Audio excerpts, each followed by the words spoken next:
안녕하세요. 양태철입니다. 저는 개간 현대시문학 발행인이고 시인이며 문학평론가입니다. 저는 셰익스피어 5대 비극, 5대 희극이라는 책을 번역하였고 거제 바람이 머무는 곳이라는 책이 있습니다. 저는 시를 RWB, 다시 말하면 국경 없는 종교, Religion Without Borders라고 생각합니다. 왜냐하면 시는 불교도 아니요, 기독교도 아니요, 천주교도 아니기 때문에 개정할 필요도 없고 다른 종교라고 해서 편견을 가질 필요가 없는, 누구나 쉽고 자유롭게 마음을 주고받을 수 있는 종교라고 생각합니다. 교회 가서 설교를 듣게 되면 처음에는 크게 감명을 받지 못하고 모든 설교를 다 거의 들어야 마음에 있는 행복이 있습니다. 하지만 시는 한편의 작품으로도 마음의 행복을 가져다 주고 위안을 줍니다. 왜냐하면 시는 압축된 소설이고 읽는 사람마다 생각이 다르게 표현되기 때문입니다. 누구나 살면서 이런 시를 쓰고 싶은 욕망이 일어나는데요. 쉽지는 않습니다. 멋진 시를 창작하려면 어디서부터 시작해야 하는지 모르기 때문입니다. 이런 상황일 때 T.S. 엘리엇은 하나의 간단한 공식을 마련합니다. 이런 방법을 알면 시를 조금 쉽게 지을 수 있는 희망이 생겨서 소개하려고 합니다. 저는 이렇게 그 엘리엇의 시 공식을 시는 객관적 상관물과 감정이입의 상호관계가 있다, 이렇게 해서 이제 표현을 해봤습니다. 즉 상호작용을 가지고 있다. 시란 객관적 상관물과 감정이입의 상호작용을 한다라고 설명해 봅니다.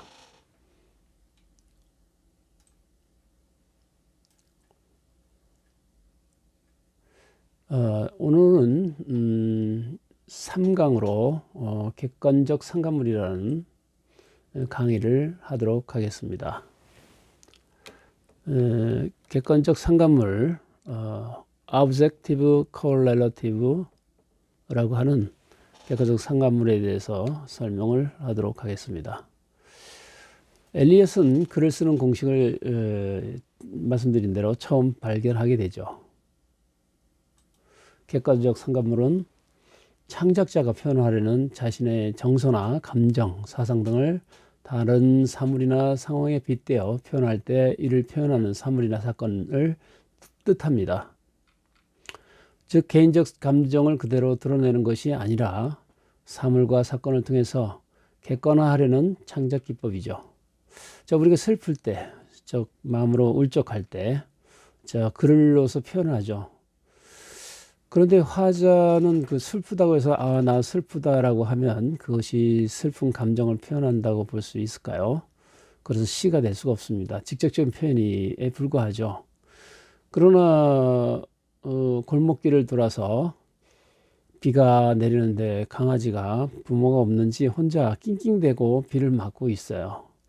그 강아지를 보고 화자는, 즉 시를 쓴 사람은 강아지를 보고 그 강아지를 대상으로 자기와 비슷한 입장이라고 생각을 해서 그 강아지를 간접적으로 감정을 대립표출을 한다면, 물론 강아지는 감정이 있겠지만 우리 인간으로 보면 감정이 없다고 봐야 되죠. 사물이니까. 그러나 그 강아지를 통해서 감정을 대립표출을 하게 되면 화자의 감정이 표현이 될 수 있다라고 하는 것이죠. 이렇게 화자의 정서와 자연문의 정서가 일치할 때 일치의 객관적 상관물이라 하고, 감정이입, 즉 감정의 대립표출을 하게 되는데 대신 울거나 대신 웃기나, 화자가 슬프면 자기가 울거나 웃으면 되지만 직접적으로, 시는 기본적으로 간접적 표현을 쓴다는 것이죠. 과거의 감정이입은 알 수 없지만 현재의 감정의 대립표출을 봐야 하고요. 대신 울거나 대신 웃으면 그 감정은 과거에 이입이 되는 것입니다. 즉 감정의 대립표출이 이 화자의 감정이입, 그러니까 empathy라고 하는 것이죠. 감정이입이라고 하는 것이죠. M이라는 것은 make의 뜻이요. 어떤 감정을 안으로 보내게 하는 이런 뜻이죠. 1872년 독일 철학자 로베르트 피셔는 그리스어를 근거로 감정이입이라는 단어를 최초로 만들어 사용했는데요. 감정이입은 관찰자가 흠모하거나 관조하는 물체에 자신의 감정을 투사하는 방법을 설명하는 용어로 실제로 예술 작품을 감상하고 즐기는 원리가 되었죠. 우리가 이제 동정이란 말도 있어요. 심퍼시라고 하는 거죠. 동정은 이제 퍼시라는 것은 마음이란 뜻이에요. 마음. 그러니까 심은 같다는 뜻이죠.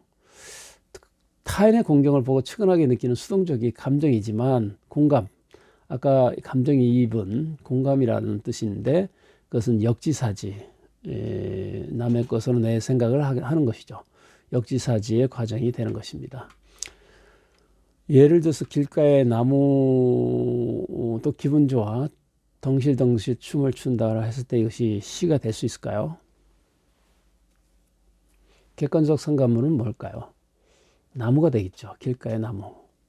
근데 덩실덩실 춤을 춰요. 왜 길가의 나무가 춤을 출까요? 화자의 생각이, 화자가 기분 좋기 때문이죠. 무엇인가를 얻었어요. 뭐 수상을 했거나 아니면 돈을 얻었거나 뭐 행운을 땄거나 이런 것 때문에 너무 덩실덩실 춤을 춰서 막 춤을 추면서 길가의 나무를 바라보면서 가는데 길가의 나무도 자기한테 박수를 치는 것 같죠. 이 감정이입이 된 거예요. 객관적 상관물이 있고 나서 감정이입이 반드시 있습니다. 객관적 상관물이 나무고 그 다음에 감정이입은 춤을 추는 거죠. 두 번째를 볼까요? 길가의 꽃이 나를 더욱 미치게 한다. 만드는구나. 이거는 객관적 상관물이 꽃이죠. 근데 나를 미치게 만든다고 하는 것은 시가 될 수 있을까요? 감정이입이 되고 있습니까? 감정이입이 안 되죠. 화자의 생각이죠. 새가 운다는 3번에 새가 운다는 객관적 상관물이 새고 운다면 새가 울어요? 웃을까요? 화자의 생각에 따라서 그게 달라지죠. 감정이입이 된다는 것입니다. 새가 지저귀인다. 그냥 지저귀는 거예요. 감정이 없이. 이것은 객관적 상관물이 아니라는 것이죠. 이별의 상황에서 하늘아 너도 슬프구나 했을 때는 하늘아 너도 슬프구나. 하늘을 바라보고 너도 슬프구나 했을 때 하늘은 너도 행복하구나 할 수도 있고 너도 사랑스럽구나 너는 오늘 웃는구나 할 수 있는데 슬프구나 한다는 말은 말하는 이의 화자의 그러니까 감정 상태가 있었다는 거죠. 감정이입이 됐다는 뜻이죠. 6번에 시냇물이 울며 밤길을 흐른다. 시냇물은 객관적 상관물이죠. 그 시냇물이 왜 울을까요? 화자의 생각이 울고 싶은 거죠. 그리고 밤길을 흐른다. 오래오래 그 우는 모습을 연상할 수 있겠죠. 밤새 울음을 그치지 못합니다. 감정이 복받치는 거죠. 감정이입이 됐습니다. 저 새는 누가 던진 돌에 맞아서 우는가. 또 울죠. 새가 객관적 상관물인데 누군가 던진 돌에 맞아서 우는가. 자기가 그렇다는 거죠. 이렇게 감정이입이 된 것입니다. 그러니까 새는 객관적 상관물이고 감정이입이 된다. 이렇게 이제 이런 식으로 객관적 상관물을 찾고 감정이입을 찾으면 비로소 시로서 존재할 수 있다라고 하는 것이 이제 바로 엘리엇이 얘기한 것이죠. 이제 이번에 현대시문학에서는 제5회 커피문학상의 대상작입니다. 이동주 시인이라고 일본에서 목회 활동을 하는 분인데 제목은 커피 나의 바다요 라는 제목을 한번 읽어보겠습니다. 커피 물들지 않은 바다. 원소의 칼날 금세 아물고 저남의 포송소리 가라앉는 물 위에 그어진 국경선. 영웅들은 땅에 거주하고 바다는 너희들의 것이니 밤마다 고민하는 자들아 밀려왔다 밀려가는 오직 시작도 끝도 없는 내게 오라. 나는 시름도 근심도 불사르는 기록되지 않은 종교. 자, 기록되지 않은 종교는 자, 커피를 말하겠죠.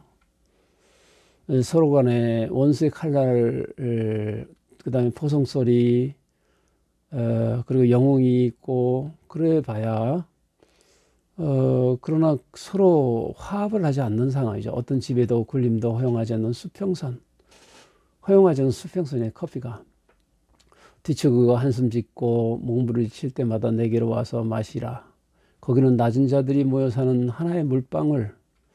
낮은 자, 커피를 먹는 사람들은 화려하게 먹는 게 아니라 정말로 낮게 세상을 관조하면서 세상의 욕심을 버리면서 하는 커피 마시는 그런 무게도 잴 수 없는 모든 물방울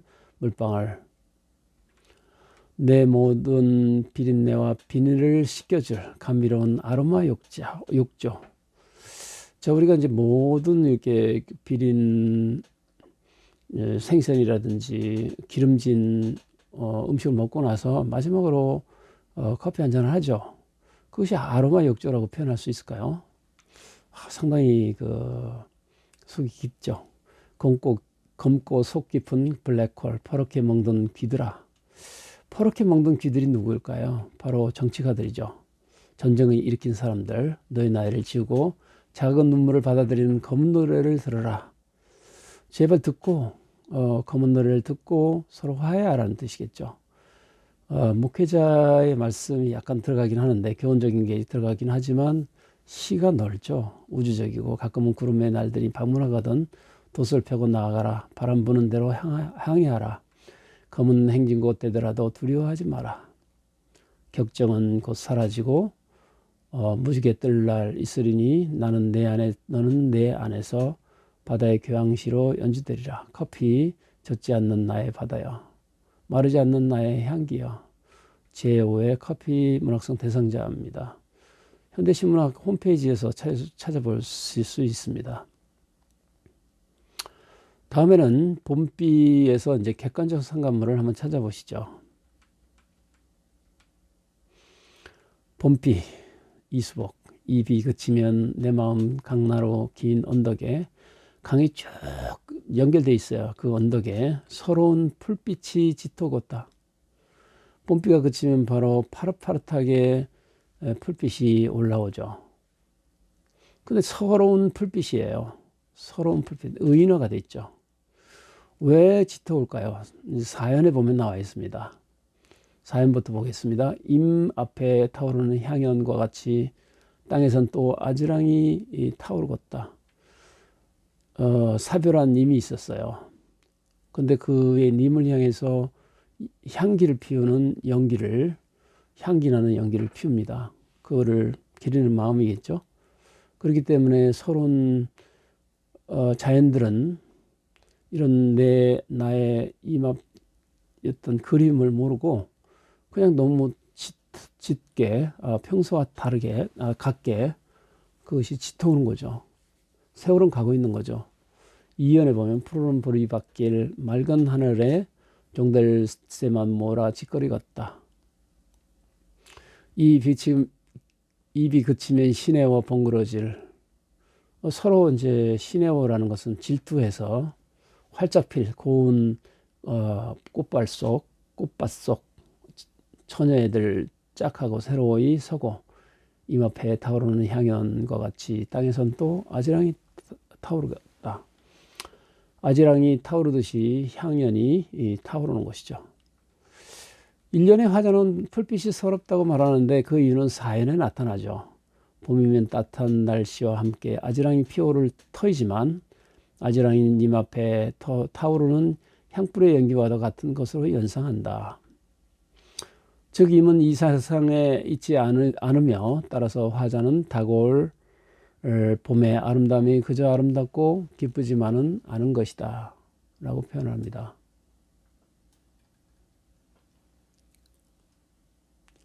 그 다음에 보시면 봄의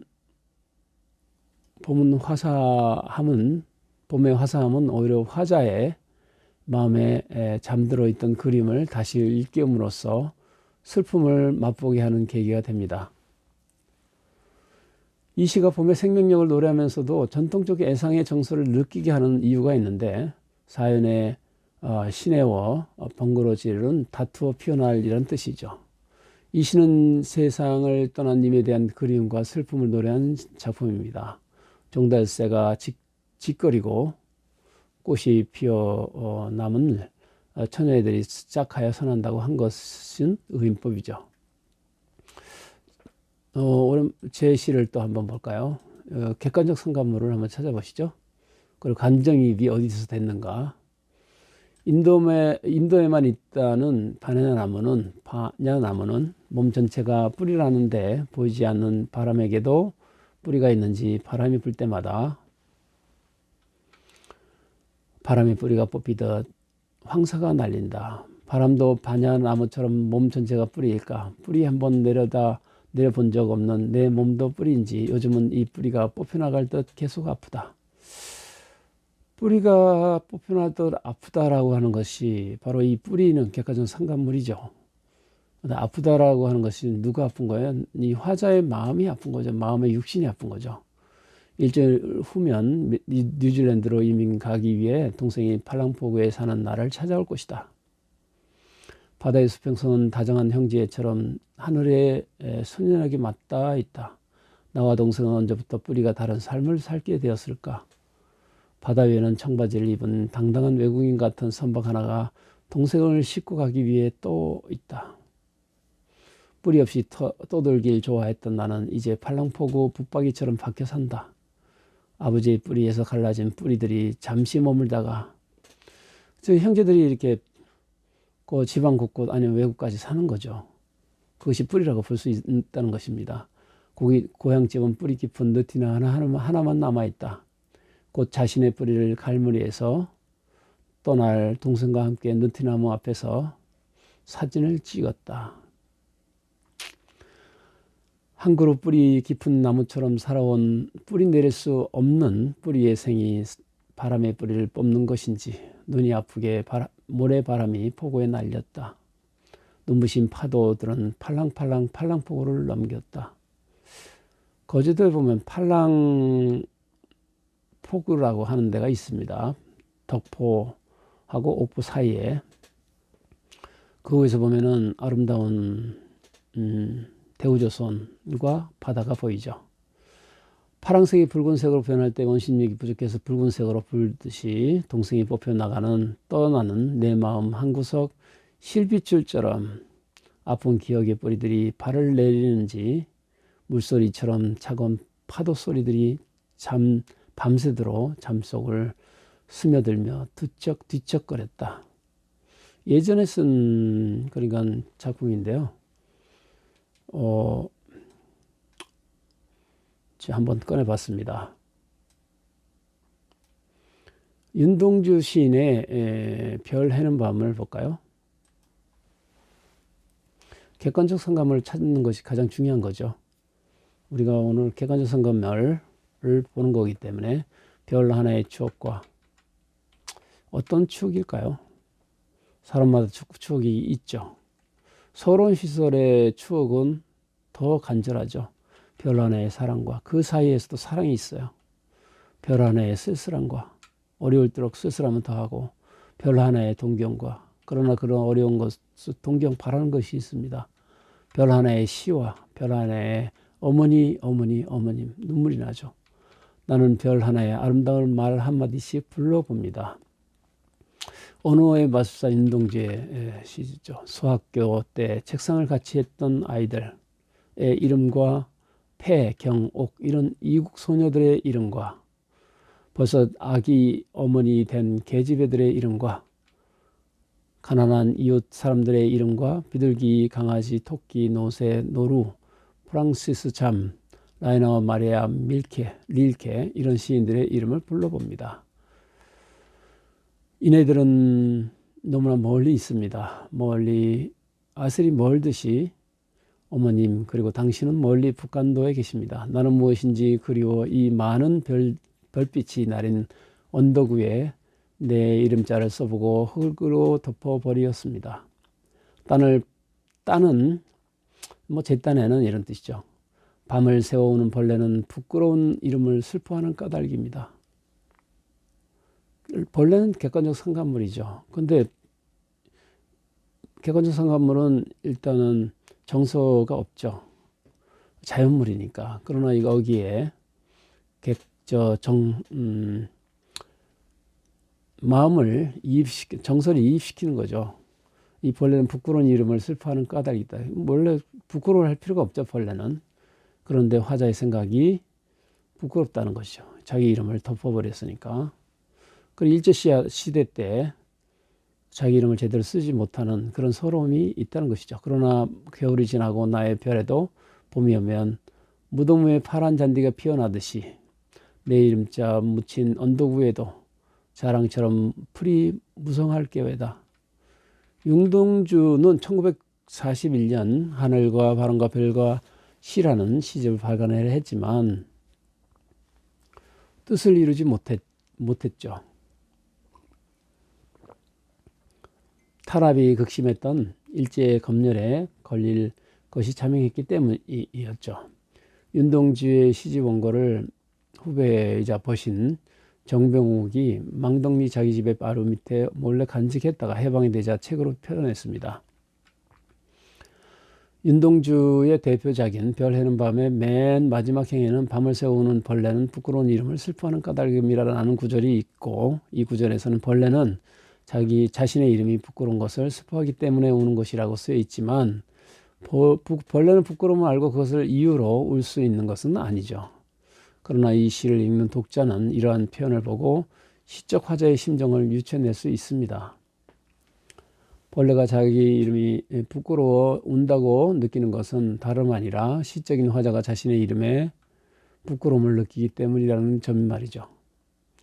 시적 화자는 벌레에게 자신의 감정을 이입하여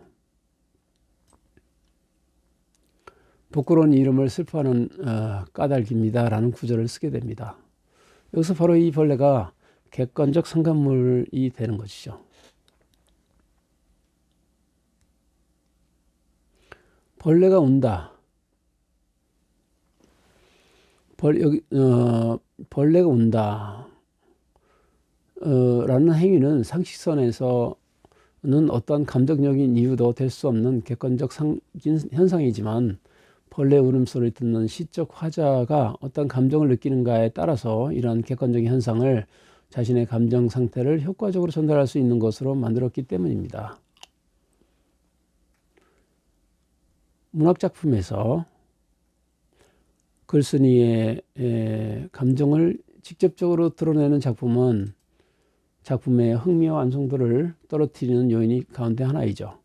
객관적 상관물은 이런 위험을 피해가면서도 글쓴이의 감정을 독자에게 효과적으로 전달할 수 있는 표현 수단이며 이런 까닭에 수많은 문학작품에서 자주 활용되는 표현 방식의 가운데 하나입니다.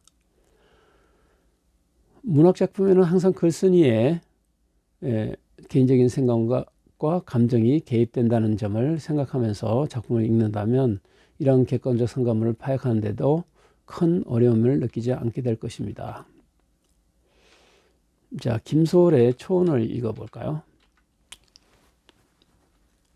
초원은 이제 지붕에 올라가서 죽은 사람을 위해서 그 옷으로 이렇게 펄럭펄럭거리면서 혼을 초대한다라고 하는 그런 뜻이겠죠. 여기서 유명한 이 시에서 객관적 상관물과 우리는 감정이입이 어디서 됐는지를 찾아야 되겠죠.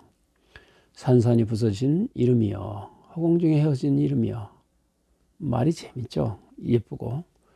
언어의 마술사, 불러도 주인 없는 이름이여. 부르다가 내가 죽을 이름이여. 심중에 남아있는 말 한마디는 끝끝내 맞이하지 못하였구나. 사랑하던 그 사람이여. 사랑하던 그 사람이여. 붉은 해는 서산 마루에 걸리었다. 사슴의 무리도 슬피 운다. 떨어져 나가 앉은 산 위에서 나는 그대 이름을 부르노라. 서름에 겹도록 부르노라. 서름에 겹도록 부르노라.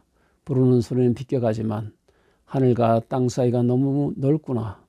선체로 이 자리에 돌이 되어도 즉 망부석이 되어도 부르다가 내가 죽을 이름이여. 사랑하던 그 사람이요. 사랑하던 그 사람이요. 사랑하는 이름 사람을 보낼 수 없는, 그러나 보내야만 되는 그런 아름다운 시죠. 여기서 이제 붉은 해는 서산마루에 걸려있다 할 때 이 해는 감정이 없죠. 그런데 이런 감정 없는 것을, 이거 객관적 상관물인데 이것을 이제 감정이입을 시켜야 되죠. 사슴의 무리도 역시 사슴이 객관적 상관물인데 슬피 운다 하니까 감정이입이 된 겁니다. 이처럼 자연물은 감정이입이 없는 상태죠. 이것을 감정이입을 시키는 것이 가장 중요한 시인의 판단일 수 있겠습니다. 초혼이란 사람이 죽었을 때 그 사람 가까이 지내던 사람이 지붕 위에 올라가 그 사람의 옷을 들고 이름을 부르는 의식을 말하죠.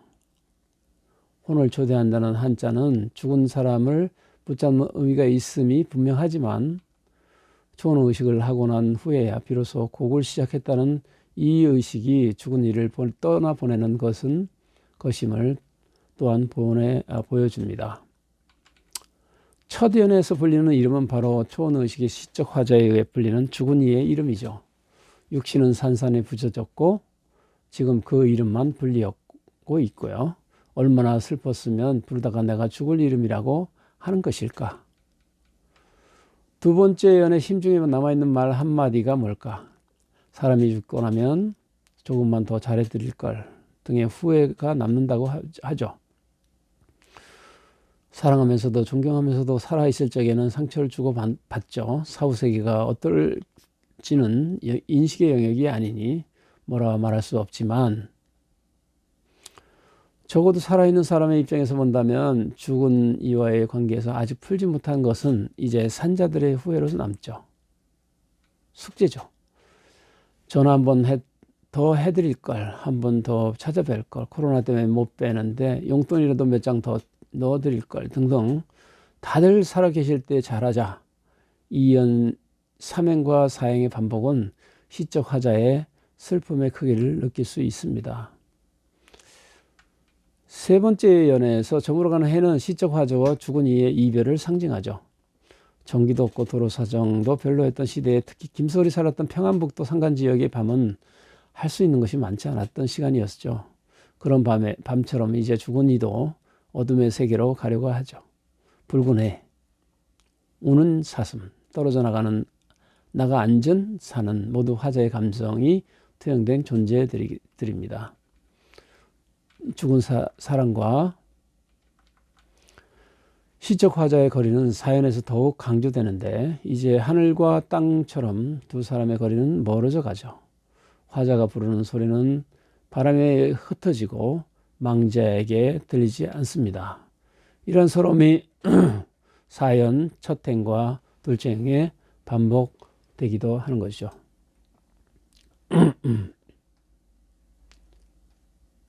이 마지막 연에는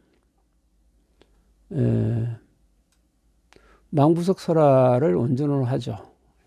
기다리다가 돌이 되었다는.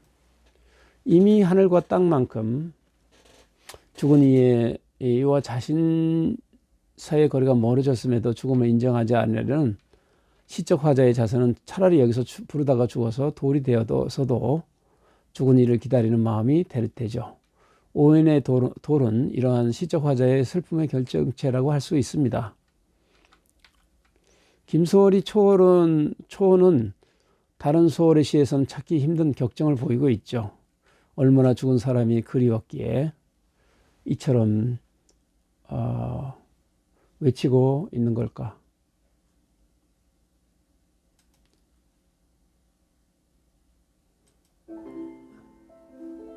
그리고 이런 초혼을 두고 이 시의 대상에 대해 여러 이야기들이 있는 것 같습니다. 친구라고 견해도 있고 잃어버린 조국이라고 보는 견해도 있고 심지어 이 시가 실린 시집 진달래꽃이 발표된 1925년에 2년 전인 1923년 발생했던 관동 대지진에서 학살당했던 조선인들을 위로하는 시라는 견해도 있습니다. 김수월이 염두에 두었던 그 이름이 무엇일지는 알 수 없지만 시를 읽는 당신은 이 시를 읽으면서 누구를 생각하면서 읽었는가? 혹시 아무 생각이 없었다면 당신이 기억하는 죽음 중 가장 슬퍼했던 죽음의 이름을 부르며 초원을 다시 읽어볼 필요가 있습니다. 제재는 임과의 사별이고 주제는 사별한 임에 대한 그리움과 처절한 슬픔이겠죠. 또 한편의 슬픈 시 한번 읽어볼까요?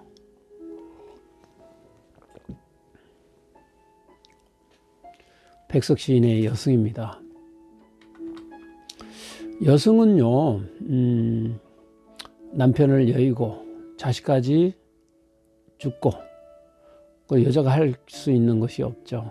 할 수 없이 절에 가서 이제 여승이 되려고 하는 그런 마음을 얘기합니다. 스토리가 다 있는데요. 여승은 합장을 하고 절을 했다. 가지취의 냄새가 났다. 여기서 가지취는 취나물입니다. 쓸쓸한 낯이 옛날처럼 늙었다. 이게 감정이 없는 낯이 옛날처럼 늙었다. 좀 뭔가 시간에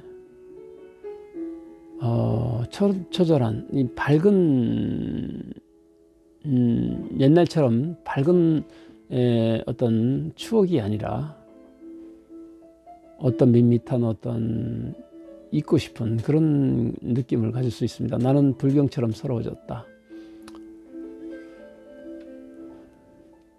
평안도의 어느 산 깊은 금던판은 금광을 말합니다. 나는 파리한 여인에게서 옥수수를 샀다. 이 파리한 여인은 바로 여승을 얘기하겠죠. 옥수수를 팔았습니다. 여인은 나어린 딸아이를 다리며 가을같이 차게 울었다. 그러니까 남편이 없으니까 여인이 딸을 다니면서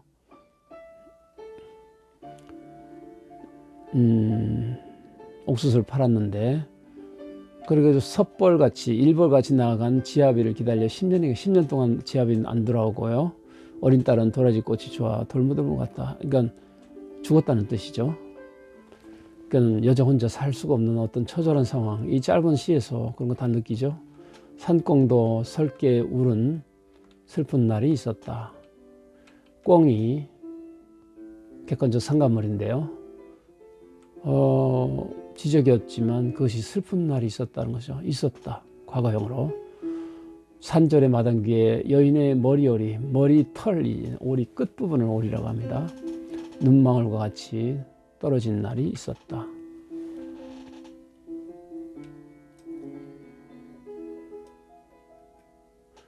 이제 그 시를 읽고 많이 마음이 좀 아프죠. 사실은요. 사람의 운명이라는 게 이런 건가. 자, 슬픔에 계속됩니다. 촛불이라는 이계의 시인데요. 방 안에 혀는 촛불. 방 안에 켜 있는 촛불은 누구와 이별하였건데 누구와 이별할건데 겉으로 눈물이 띄고 겉으로는 눈물이 흐리고 그런데 속으로 심지가 타는 줄 모르는 거. 저 촛불과 같으여 속 타는 줄 모르는다. 이것은 이제 사육신 중에 하나인 이계의 시조죠. 방 안에 켜는 촛불이라는 뜻인데 수양대군의 왕위 찬탈 후 영월로 유배가는 단종과 이별하는 마음을 촛불에 감정이입하여 쓴 작품이죠. 겉으로는 눈물이지만 속에서는 더 뜨거운 충정이 타고 있음을 노래할 수 있습니다. 볼 수 있습니다. 김서월의 또 가는 길을 한번 볼까요? 한번 음리 한번 해보시죠.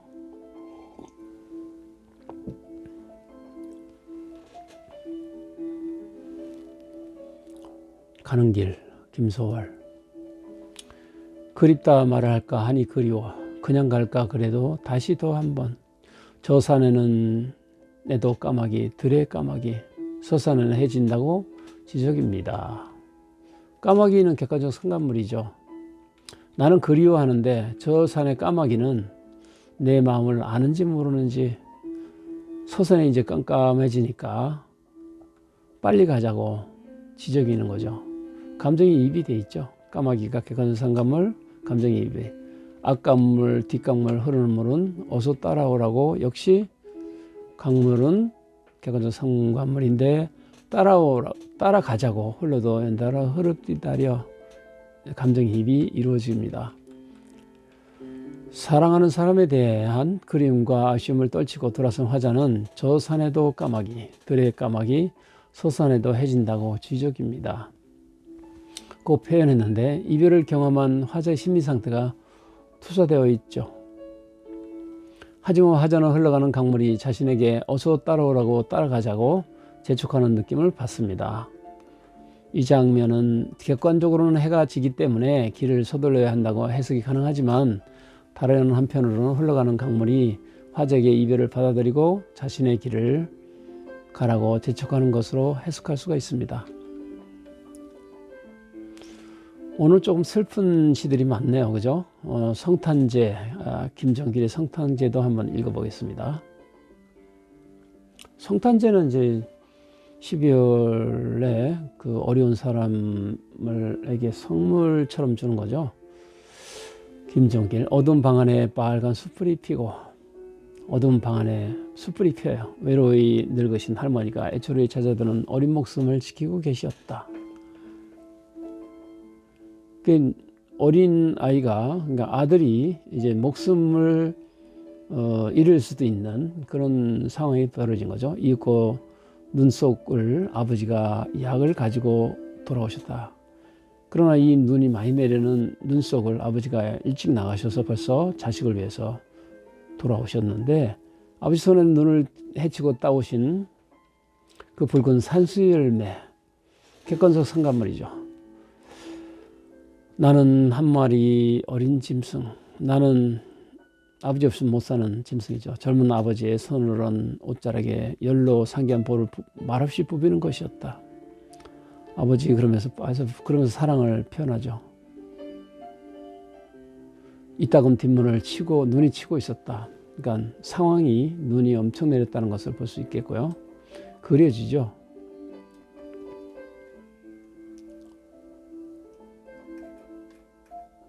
그날 밤이 어쩌면 성탄자의 밤이었을지도 모른다. 어느새 나도 그때의 아버지만큼 나이를 먹었다. 옛것이란 거의 찾아볼 수 없는 성탄제 가까운 도시에는 이제 그 반가운 그 옛날의 것이 내리는데 서러운 30살 나의 이마에 불현듯 아버지의 서늘한 옷자락을 느끼는 것은 아버지 나이가 됐는데 지금 마음으로 몸으로 느끼는 아버지의 어떤 촉감, 눈 속에 따오신 산수유 붉은 알알이 아직도 내 혈액 속으로 녹아 흐르는 것일까.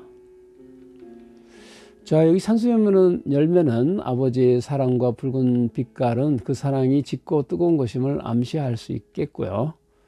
그 다음에 빨간 숯불은 선명한 시각적 심상으로 눈과 대비를 하죠. 이 시는 이렇게 대비를 하면 좋죠. 눈은 고난을 말합니다. 고난. 어린 목숨은 시적 화자를 나타내고 나는 한 마리 어린 짐승, 자신의 힘으로는 아무것도 할 수 없는 무능한 존재. 손늘은 옷자락, 촉각적 심상, 열로 상기한 촉각 심상, 볼을 말없이 부비는 것이었다. 아버지에 대한 믿음을 표현하죠. 성탄제의 밤, 지상의 모든 사물과 인간이 용서와 화해를 이루는 휴머니즘이 고양되는 시간. 옛것, 아버지가 보여주었던 헌신적인 사랑, 그 옛날의 것, 눈. 옛날의 것은 눈이죠. 아버지의 서늘한 옷자락을 느끼는 것은 아버지의 사랑을 느끼고 눈 속에 뭐뭐 까닭일까. 아버지의 사랑을 통해 시간적 연속성과 사랑의 영원함을 깨달은 것이죠. 유량의 그 황조가를 보면요. 시절 펄펄 나는 저 꾀꼬리 암수 서로 정겹구나. 그래서 꾀꼬리는 객관적 상관문이죠. 암수서로 정겼구나. 그러니까 이제 이 정서가 이입이 된 거죠. 외로워라 이 내 몸은 네와 함께 돌아갈 거. 조금 이제 평범한 것 같지만 일단 객관적 상관문인 꾀꼬리를 통해서 화자의 정서를 강조하죠. 현재로서는 황조가를 이별의 상황에서 외로움의 정서를 노래하는 서정시로 이해하고 있으나 황조가를 서사시로 봐야 한다는 견해도 있고요.